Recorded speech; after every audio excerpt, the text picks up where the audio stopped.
So, another foundering car. Hothatch heaven again. So what will happen with the hothatch now? It is becoming extinct. And what do I imply with hothatch becoming extinct? Hothatch that's still achievable, so not too expensive. Lightweight. Is losing terrain. There's only Polo GTI at this moment, and you might say Golf GTI, which is a bigger type of hothatch, so a little bit less light, and Yaris GR, which is also an enormously capable hothatch, but it's more of a high patch with all-wheel drive, such a good power to weight. Same with the Civic Type R. It's closing in on the high patch region, especially if you look at the price, which in the Netherlands is approaching 100,000 euros for a very hot hothatch or beginner high patch. That supplies is going dead, but what will be the future? There is a Lancia Ypsilon HF and 208 GTI electric. That will be the future. And of course there are already other ones like Alpine A290,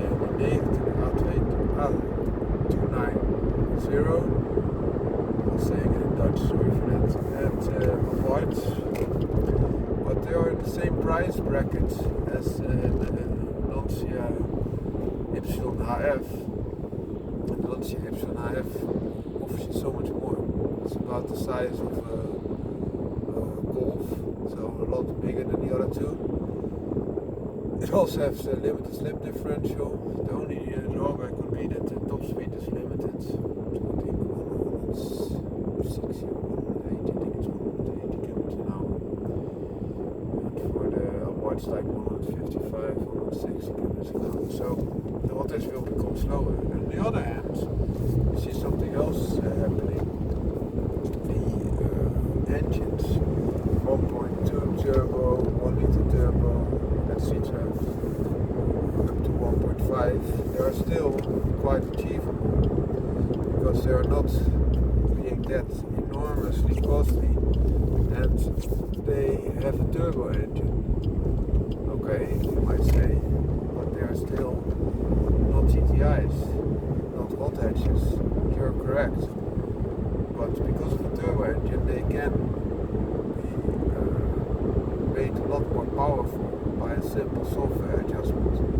So with a software adjustment you can optimize, for example, the fuel management and a little bit on the air intake, but it's quite limited how much lift do you want, etc.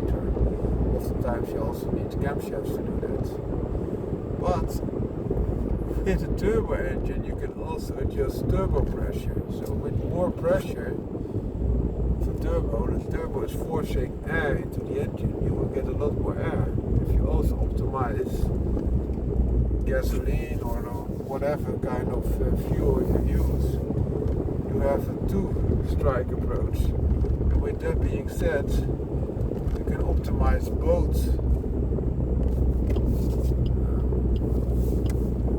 fuel and air, so you can optimize power. And what I'm saying is that if you have a relatively lightweight, sporty setup, and which you can also improve with lowering springs or stiffening springs, or even better if you really get a damper system installed, sports suspension system, that will be so enormously great, because the handling will be so much better, and you're not allowed to drive that fast anyway on public roads. So you already have so much covered. And finalizing it with that additional turbo power, you will be up to warm hatch territory, or entry hothatch. That might be the future. Foundering car out.